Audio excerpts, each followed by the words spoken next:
धन्यवाद देतो, तुझी स्तुती करतो प्रभू।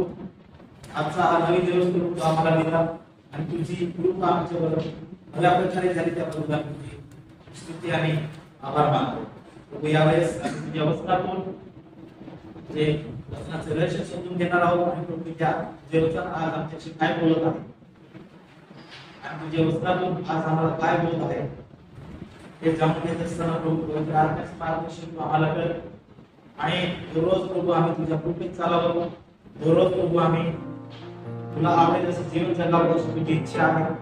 आणि होय प्रभू, आम्ही दररोज प्रभू जे तुला शरण यावे, दररोज प्रभू आम्ही आमचं मन आणि अंतःकरण आम्ही शुद्ध ठेवावे ही तुझी इच्छा आहे।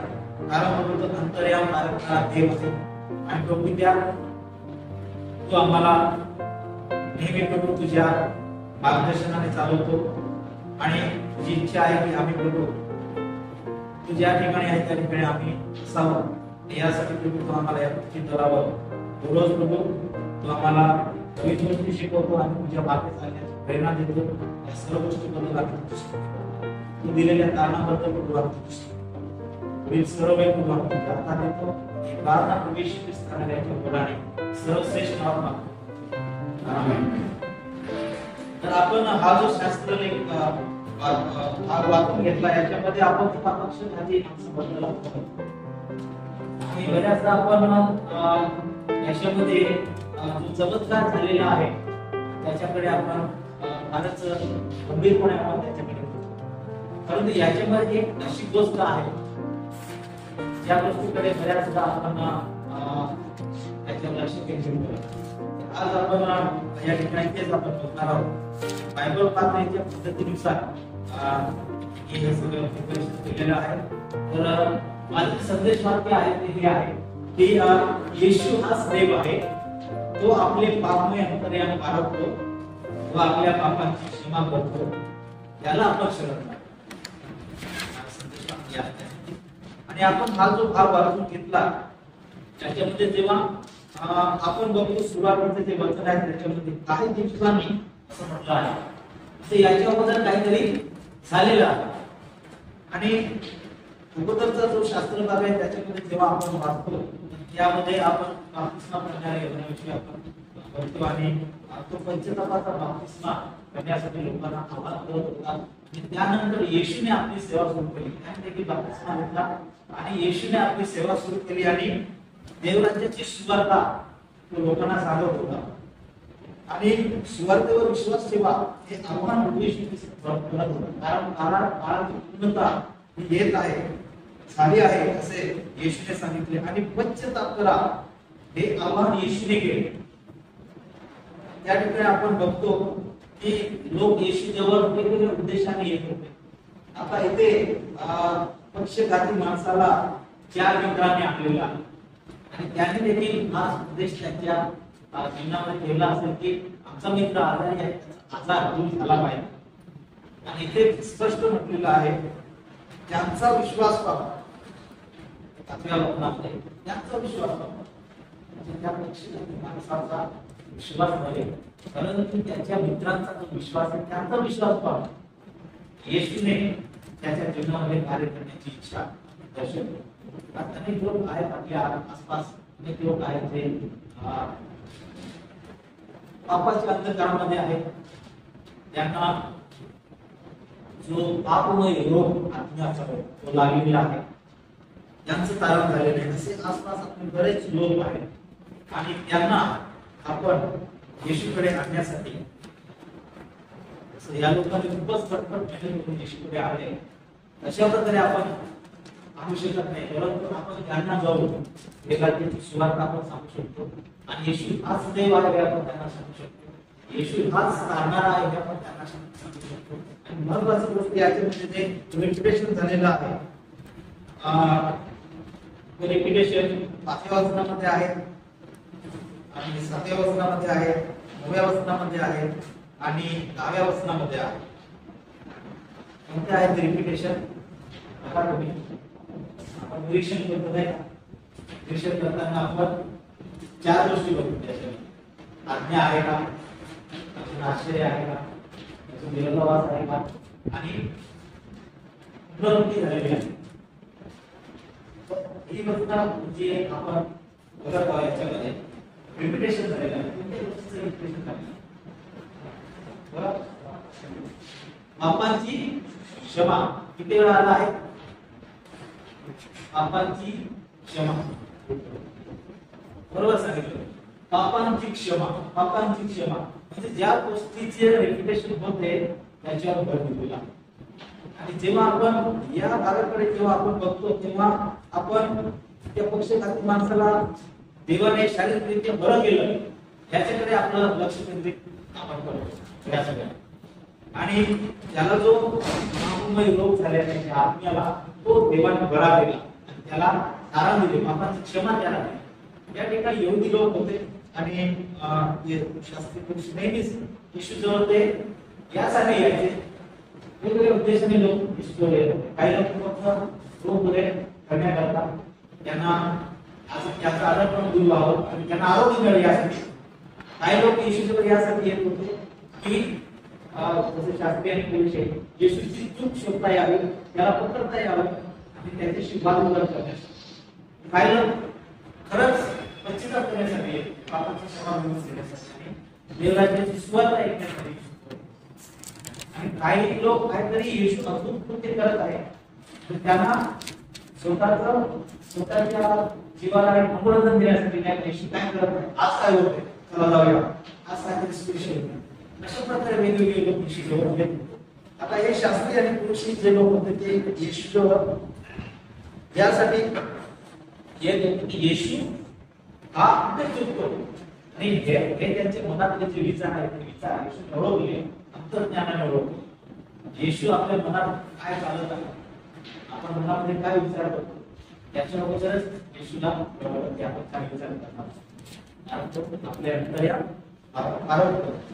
आणि या शास्त्रीय आणि पुरुषी लोकांनी येशूला मनामध्येच हा प्रश्न केला, परंतु येशूने ते ओळखलं. प्रश्नामध्ये खूप मोठी ताकद असते.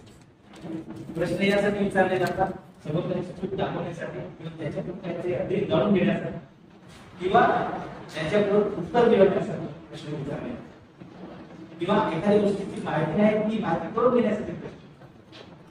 येशूच्या संपूर्ण काळामध्ये त्याला 307 प्रश्न विचारले. 307 वेळा त्याला प्रश्न विचारले गेले. आणि येशूने फक्त 3 प्रश्नांचे उत्तर जे आहे ते उत्तर त्याने नाही दिले. नाहीतर येशूने आपल्याच्या स्वरूपामध्ये किंवा त्या समोरच्या लोकांनाच प्रश्न विचारून त्यांचे प्रश्नाचे उत्तर त्यांच्याकडून. आणि अशा प्रकारे येशू प्रश्नांचं उत्तर देण्यासाठी वेगवेगळ्या पद्धतीचा उपयोग करत होता. आपण बायबल वाचतो, येशूने सगळ्या पद्धती वापरल्या ते आपण शिकतो.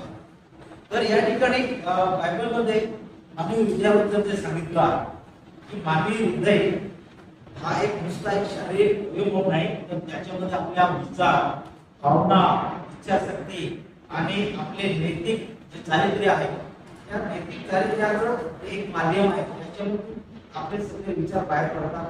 आपण काय बोलणार आहोत, आपण काय कृती करणार आहोत, ते सगळं आधी कुठे तयार होतं, त्यानंतर मग कृती. म्हणून हे नैतिक चारित्र्याचं केंद्र आहे ते इथून ऑपरेट होतं, इथून ते चालवलं जातं. आणि म्हणून आपलं हृदय जर आपण येशूला समर्पित केलं तर आपण येशूच्या नियंत्रणामध्ये राहतो, बापाच्या नियंत्रणामध्ये आपण राहतो. आणि म्हणून जेव्हा बायबलमध्ये हृदय हे इर्मिया काय सांगतो 17 आणि 10 मध्ये हृदय सर्वात कपटी आहे, या साध्य रोगांनी ग्रस्त आहे. त्याचा भेद पुन्हा समजतो, त्याचा भेद फक्त देवाला समजतो, मानवाला समजणे कठीण आहे. आता माझ्यासोबत तुम्ही एवढे लोक बसलेला आहे, तुमच्या मनामध्ये काय चालू आहे हे मी ओळखू शकत नाही, ते मी जाणू शकत नाही, कारण मी मनुष्य आहे, तुम्ही पण मनुष्य आहात. माझ्या मनामध्ये काय चाललेलं आहे ते तुम्ही जाणू शकत नाही. आणि प्रत्येकाला ज्याच्या त्याच्या वर्तनाप्रमाणे वर्णीप्रमाणे प्रतिफळ देण्यास मी परमेश्वर हृदय चालून पाहतो, तर या आणि हे जे वचन आहे हे वचन थेट हे शक्तिशाली वचन आहे. हे बोलल्याबद्दल हे सांगते की मानवी हृदय मूळतः भ्रष्ट आहे आणि मानवी समजुतीच्या किंवा उपचाराच्या पलीकडचा आपण अनेक काही शारीरिक आजार आहेत त्यांची आपण उपचार करू शकतो. आपण मानसशास्त्रज्ञाकडे जाऊ शकतो, परंतु हे देखील मानसशास्त्रज्ञही बरे करू शकत नाही. आपला रोग काय नाही असं औषध निर्माण झालेले असतात. इतका तसा फार्मासिस्ट झाला नाही की त्याने मापाचा रोग आहे त्याला लागलेला करण्यासाठी त्याने मेडिसिन तयार केला आहे.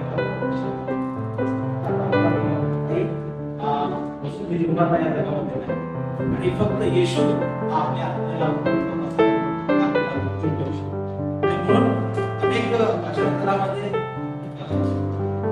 हा शब्द आहे असाध्य या शब्दाचा दुसरा शब्द पर्याय शब्द हा अत्यंत दुष्ट. असाध्य रोगाने ग्रासलेले अत्यंत दुष्ट आहे असं म्हटलेलं आहे. आणि हे आपल्याला जो आध्यात्मिक जो आजार आहे आणि त्याची तीव्रता आहे असं आपल्याला मार्क 7:20-23 याच्यामध्ये जर आपण पाहतो तर येशूने हे म्हटलं आहे. काय म्हणतात? जे काही माणसाच्या आतून बाहेर येते तेच त्याला अशुद्ध करते. कारण आपण माणसाच्या हृदयातून जे काय विचार ते नीतीबद्दल असो किंवा अनैतिक असो किंवा चोरी, खून, व्यभिचार, रोग आणि दुष्टपणा, कपट, वासना, मत्सर, विद्याभिमान, मूर्खपणा आणि सर्व प्रकारच्या वाईट गोष्टी या आतून येतात आणि त्या माणसाला अशुद्ध करतात. बऱ्याच वेळा आपण जो विचार करतो तो विचार आपण शब्दामध्ये आणतो आणि ते शब्द कृतीमध्ये येतात आणि ती कृती सवयीमध्ये येते आणि नंतर ती सवय आपल्या स्वभावामध्ये मग तो स्वभाव जो आहे तो स्वभाव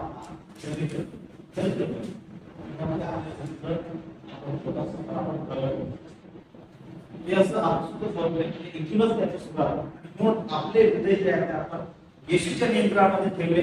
आपण जसं आपण कायनाचं उदाहरण आपण बघतो, जेव्हा आदाम आणि हवा याने पाप केले आणि त्या पापामुळे जो पापी स्वभाव आहे तो लगेचच त्यांच्या पहिल्या अपत्यामध्ये दिसून आला आणि लगेच जो त्वरित परिणाम आहे तो त्याच्यामध्ये दिसला.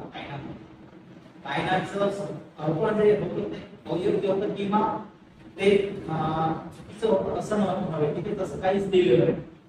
तर तो शुद्ध अंतःकरणाने देवाजवळ आला. त्याच्या मनामध्ये द्वेष होता, त्याच्या मनामध्ये मत्सर होता आणि म्हणून देवाने त्याला संधी दिली पश्चातापाची. त्याच्या भावाबद्दल विचारलं तेव्हा तो म्हणतो मी त्याचा काय राखणदार आहे. पश्चातापाची संधी त्याने गवळली.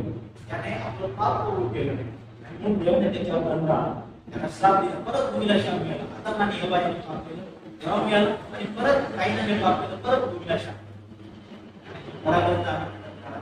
अशा पडून त्याने जेव्हा आपण आपलं हृदय देवाला देत नाही तेव्हा आपण पाप जे आहे तेव्हा आपल्याला आपल्या भावी होण्यासाठी आपलं हृदय आपण पापाच्या नियंत्रणामध्ये आणतो, शैतानाच्या नियंत्रणामध्ये आपण.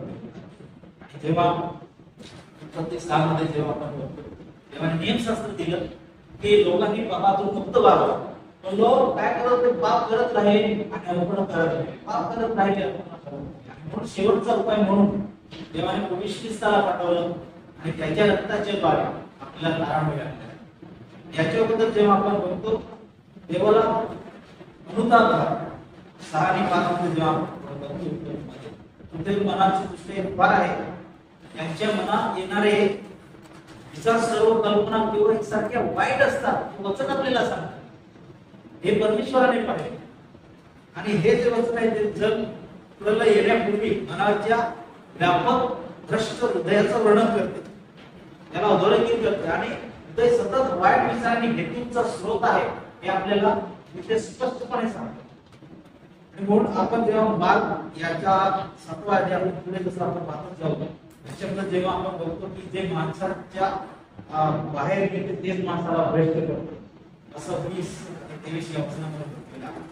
आणि जेव्हा आपण रोमकाराच्या पत्रामध्ये आपण जातो तर रोमकाराच्या पत्रामध्ये बोल आपल्याला सांगतो की तर आता यापुढे 17 आणि 18 वचन तर आता यापुढे ते सर्व मीच करतो असं नाही तर माझ्याने असणारे ते पाप करतो कारण मला ठाऊक आहे की माझ्या देवामध्ये माझ्या देह सुद्धा काय चांगले बसत नाही, कारण इच्छा करणे मला साधत पण चांगले ते कृती करणे मला साधत नाही. म्हणजे मनुष्य किती असहाय्य आहे, तो पापाला किती वश झालेला आहे आणि त्याच्यामध्ये ते पापाला नियंत्रित करण्याचे सामर्थ्य नाही, हे पोल या ठिकाणी आपल्याला सांगत आहे. आणि म्हणून आपल्याला आपले हृदय आहे ते हृदय आपल्याला परमेश्वराला समर्पित करायचं आहे. कारण परमेश्वराने त्याचं अभिवचन आपल्याला दिलेलं आहे. हेच याचा 36 आणि 26 मध्ये काय म्हटलेलं आहे, मी तुम्हाला नवे हृदय देईन, ज्या काही नवा आत्मा झाले तुमच्या देहातून पाषाणमय हृदय काढून टाकी, मग तुम्हाला मांसमय हृदय देईन. हे अभिवचन, ही शुअरटी देवाने आपल्याला दिलेली आहे. त्याच्यामुळे यिर्मया हा देखील म्हणतो की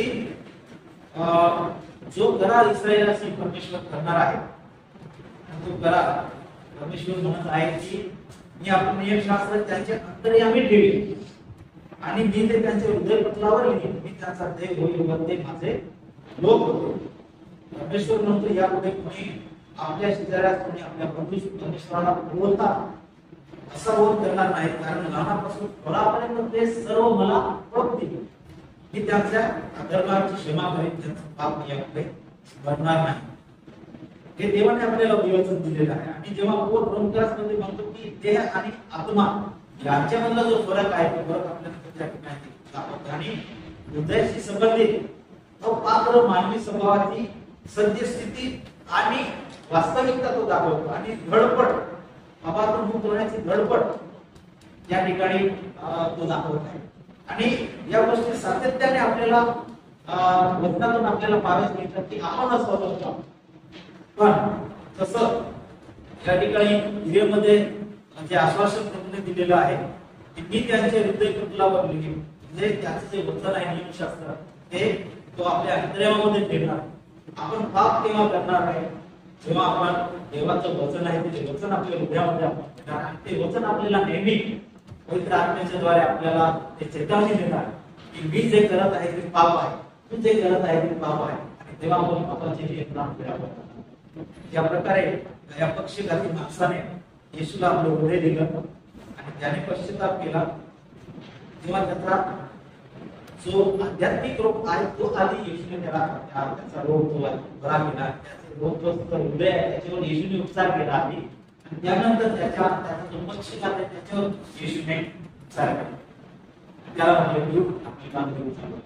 आधी त्याने म्हटलं की तुला तुझ्या बापांची क्षमा झाली आहे, त्याला कारणाची खात्री दिली, आणि कारणाची खात्री मिळाल्यावर त्याच्या जीवनात दुसरे प्रॉब्लेम आहेत ते सोडवायला सुरुवात करा. आणि म्हणून कारणाची खात्री मिळणे, पापांची क्षमा मिळणे ही आपली मुख्य गरज आहे. ही एक मुख्य मानवी गरज आहे. आणि म्हणून आपण जर आपली पापे कबूल केली तर परमेश्वर आपल्या पापांची क्षमा करणार. आणि म्हणून पहिले योहानचा पहिला अध्याय 8 आणि 9 या वचनामध्ये काय म्हटलेलं आहे, आपल्या काही पाप नाही असं जर आपण म्हणत असलो तर आपण स्वतःला फसवतो व आपल्या काही सत्य नाही. अनेक वेळा संदेश देताना आम्ही लोकांना विचारतो आपण पापी आहोत असं कुणाला वाटतं. खूपच कमी लोक वरती करतात, खूपच कमी, नाहीतर एक पण हा वरती येत नाही का वाटतं की आम्ही जे करत आहोत योग्यच आहे आणि आम्ही पाप करत नाही, आमच्या दृष्टीने आम्ही पाप करत नाही. परंतु जेव्हा तो काय सांगतो आपल्याला, जर आपण स्वतःला म्हणतो की मी पापी नाही तर आपण स्वतःला फसवतो. पण वचन काय आश्वासन देतात, काय अभिवचन देत आहे, जर आपण आपली पापे पदरी घेतली स्वीकारली तर तो विश्वसनीय व न्यायी आहे म्हणून आपल्या पापांची क्षमा करेल व आपल्याला सर्व अनितीपासून शुद्ध करेल, सर्व अधर्मापासून शुद्ध करेल. हे परमेश्वराचा आपल्याला आज आपल्याला या शास्त्र भागाच्या द्वारे एक हे आव्हान आहे की मी माझे पाप, माझा पापी स्वभाव, मी पापी आहे देवाजवळ शरण जाण्यासाठी तयार आहे का? मी खराच एक पापी मनुष्य आहे, मी चुकू शकतो, पाप करू शकतो, हे स्वीकारण्यास मी तयार आहे. माझ्या मनामध्ये कधी कधी दुष्ट विचार येतात आणि हे दुष्ट विचार कधी कधी माझ्यावर हावी होऊन जातात. म्हणून मी एक पापी मनुष्य आहे, मी पापाला सोडू शकतो हे मी स्वीकारण्यास तयार आहे. हा प्रश्न आज आपण स्वतःला विचारू शकतो. मी पापातून सुटण्यास माझ्या देह स्वभावामुळे असमर्थ आहे, परंतु मी प्रभू येशूला शरण गेलो, माझी पाप पदरी घेतली, तर मी पापांच्या नियंत्रणातून मुक्त होऊ शकतो हे स्वीकारण्यास मी तयार आहे. आणि येशूने आपल्याला पापातून सुटण्यासाठी सर्व काही केलेलं आहे. जर आपण ते मान्य करत असू करत प्रभू आपल्याला त्या पापी स्वभावाच्या नियंत्रणातून मुक्त करण्यासाठी आपल्याला अभिनंदन आपण प्रार्थना करतो. हे बाबा म्हणजे आपण विस्तृत करतो, कारण तो आमच्यासाठी प्राण दिला आणि आम्ही पापाच्या गुलामीतून मुक्त व्हावे यासाठी तो आम्हाला कारणाची रचना दान केली.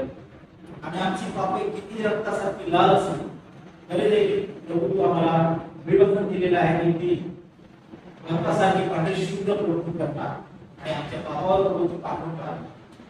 आणि तो या काळामध्ये नियमशास्त्र तुम्ही दिले आणि ते फक्त पाप दाखवत होते, पापावर पांघरून घालत नव्हते. प्रभू आज तू आमचे पापही दाखवतो आणि आमच्या पापावर पांघरूनही घालतो. या तुझ्या व्यवस्थाबद्दल धन्यवाद देतो. दररोज प्रभू आम्हाला पापी स्वभावावर नियंत्रण करण्यासाठी तुझ्या सामर्थ्याची गरज प्रभू आम्हाला अनेक वेळा प्रभू आम्ही कृतीच्या द्वारे नाही परंतु विचारांच्या द्वारे आणि आमच्या स्वभावाच्या द्वारे सवयींच्या द्वारे प्रभू आम्ही अनेक वेळा प्रभू आम्ही पाप करतो आणि त्या पापातून मुक्त होण्यासाठी प्रभू आम्ही धडपड करतो. आणि देह स्वभाव आणि आत्म्याचा स्वभाव यांच्यामध्ये जो विरोधाभास आहे तुमच्या विरोधाभासामध्ये प्रभू आम्ही अनेक वेळा प्रभू तुमच्या जीवनामध्ये प्रबल गेलो आहोत. आणि प्रभू आम्ही याच्यातून कसं सुटावं हा प्रश्न प्रभू आम्हाला जीवनात उद्भवतो. प्रभू आम्हाला सहाय्य कर, कारण आम्हाला माहिती आहे प्रभू आम्ही असहाय्य आहोत, आमच्यामध्ये ते सामर्थ्य नाही, आमच्यामध्ये ते शक्ती नाही, परंतु प्रभू आम्ही तुझ्याद्वारे सर्व काही करू शकतो. जर तू आमच्या सोबत आहे आणि प्रभू तू आमच्या पापाची क्षमा देणार आहे आणि प्रभू तू खरंच तू आमच्यावर प्रेम करणार आहे याची खात्री आम्हाला करतो. आम्ही आमच्या पापी स्वभावावर आम्ही नियंत्रण मिळू शकतो आणि ती खात्री तू आम्हाला दिलेली आहे. त्या तुझ्या खात्रीबद्दल पुढे करू आम्हाला साहेब आम्हाला आम्ही कधीही वश करू नये. पापाला प्रभू आमच्या नियंत्रणामध्ये आणा. आम्ही पापावर विजय मिळवा, कारण तू पापावर विजय मिळवा प्रभू तुझा अधिकार तो आम्हाला मिळेल. त्या प्रकारे विजय जीवन जगण्यासाठी तो आम्हाला सहाय्य सर्व वेळ आणि असंपूर्ण तू आम्हाला समर्पित करतो. तू आम्हाला चालवतो, तुझे मार्गदर्शन तू आम्हाला पाहिजे. सर्व वेळ तू आम्हाला देतो. तसेच शिकवणं आणि शिकवणं या सर्व गोष्टी तू आम्ही तू आम्हाला सर्व वेळ प्रार्थना येशू ख्रिस्ताच्या पवित्र नावात प्रार्थना मध्ये सर्व आपण प्रार्थना करूया.